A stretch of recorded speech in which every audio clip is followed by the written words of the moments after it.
نکاح مسلمانی خواستش و قبولش کردش بزنیم. اعوذ بالله من الشیطان الرجیم بسم الله الرحمن الرحیم خواستمش و قبولش کردم بزنیم. چون همیشه سرپرست ویدیوی ما شرکت 1x میباشد، آنها با ورزشگران گوناگون همکاری میکنند. 1x کوفیشینت های بلند و از همه مهم اعتمادناک است و با پروموکد تاجدار باشد میتوانید تا 6500 روبل برای اولین پرداخت تحفه گیرید. معلومات بیشتر در کامنتاریا و اگر خواهید که ویدیوهای ما زود برایت با پروموکد ما درآمده بازی نمایید. سلام علیکم دوستان عزیز، خوش آمدید به کانال ما و به شما مصلحت میدیم که در کانال ما ابونه شوید، زیرا ما کوشش میکنیم که بهترین ویدیوها رو هر هفته 2-3 مرتبه پیشکشی شما نماییم.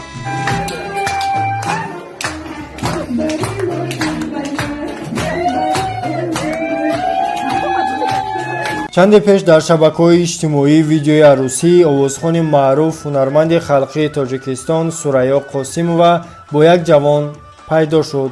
این حادثه در جامعه یک بحث بلند را به میان آورد. یکی به نوخانه‌داران خوشبختی آرزو کرد، دیگری باشد تنقید کرد. خلاصه بحث ها گوناگون بودند. در محاسبه با آزیا پلوس شوهر آوازخوان پولاد شراپوف گفت که او ورزشگر و صاحب کار است.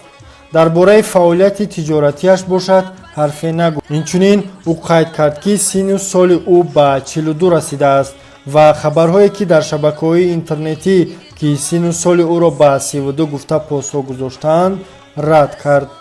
ازدواج من با سوراё از حساب پول و یا شهرت او نیست، بلکه نتیجه عشق پاک و درازمدتی آن است.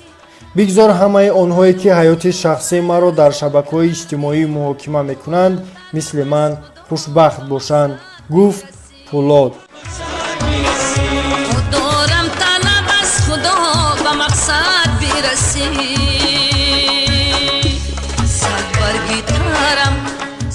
وی اینچنین گفت که خانه‌دار شدنش با سوراё قاسیمова ازدواج دوم اوست. او از ازدواج اولش 3 فرزند دارد. با سوال آنکه آنها حالا با آوازخوان در کجا زندگی میکنند، در دوشنبه یا کلاب و اینچنین توی آنها در کجا و کی برگزار کرده شد پاسخ نداد. سوراё قاسیمова هنرپیشه خلقی تاجیکستان 22 اپریل سال روان 63 ساله شد. سراینده قبلا 2 مرتبه ازدواج کرده بود. در ازدواج اول او دخترش آوازخوان مشهور تاجیک شبنم سوراё را به دنیا آورده است و از ازدواج دومش باشد 3 فرزند دارد که یکی از آنها آوازخوان معروف فرزانه خورشید است.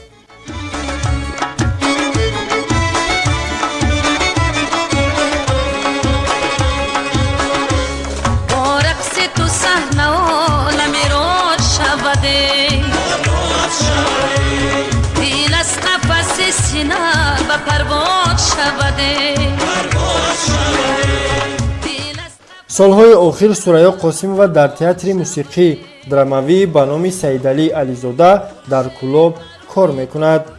شاعره تاجیک ادیبه عزیز ازدواج سراینده مشهور سوراё قاسیمова را با مردی 18 سال از او خردتر دستگیری نمود. ادیبه عزیز توی سوراё را با پولاد شراپوف زیباترین توی سال نامیده سوالی را به میان آورد که چرا وقتی یک دختر جوان با مردی سالخورده ازدواج میکند این یک شرمندگی حساب نمی شود، اما همین که زن با جوان ازدواج کرد این الکی یک شرمندگی بزرگ باشد.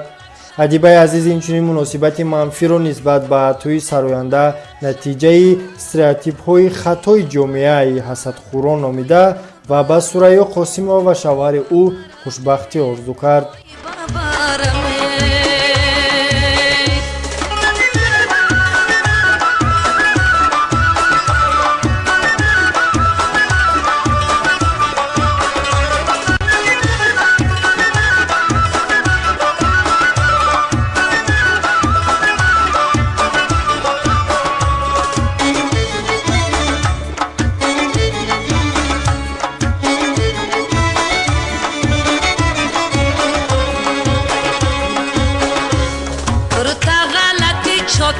گربان غلطی ابرو غلطی دو چشم و میجگان غلطی ابرو غلطی دو چشم و میجگان غلطی و در سحنه برای رقص کنی توی سورايو قاسیمووای 63 ساله با پولاد شریفوی 45 ساله боиси вокунишҳои мухталифи бештар ва манфии интернет ва ҷомеа гардид. дӯстони азиз, шумо дар ин бобат чӣ фикр доред? ҳатман фикртона дар комментария нависед. ин буд видеои имрӯзаи мо. хайр дӯстон, то видеои навбатӣ. صد برگ تارم صبح سهارم